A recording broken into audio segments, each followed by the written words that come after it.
అందరు అంటారు దేవుని బిడ్డలాల ప్రతి ఒక్కరు ఏమంటారంటే దేవుడొక్కడే దేవుడొక్కడే దేవుడొక్కడే అంటారు.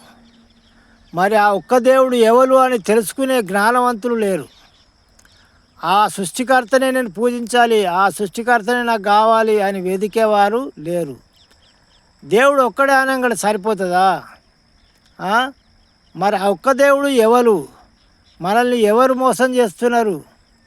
మరి ఆ దేవుణ్ణి మనము పట్టుదలతో అడిగితే, నిజమైన దేవుడా, నువ్వు ఎక్కడున్నావు, నువ్వు నాకు కనబడాలి, అసలు దేవుడు ఎవరు, నేను చనిపోతే ఎక్కడికి పోతా, మరి నాకు ఏది అర్థమవుతలేదని మీరు అడగండి. ఖచ్చితంగా దేవుడు మీతో మాట్లాడతాడు, దర్శనం ఇచ్చి మాట్లాడతాడు. మీరు అడిగినట్టయితే ఏ దేవుని పేరు పెట్టకు, నువ్వు కొద్ది రోజులు నువ్వు ఉపవాసం ఉండకు, అవసరం లేదు.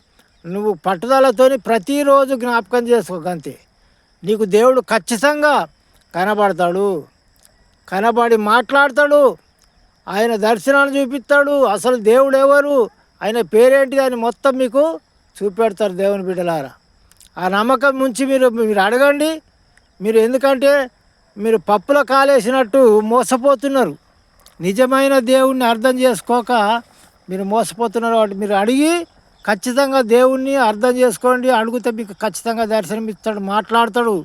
మాట్లాడే దేవుడు.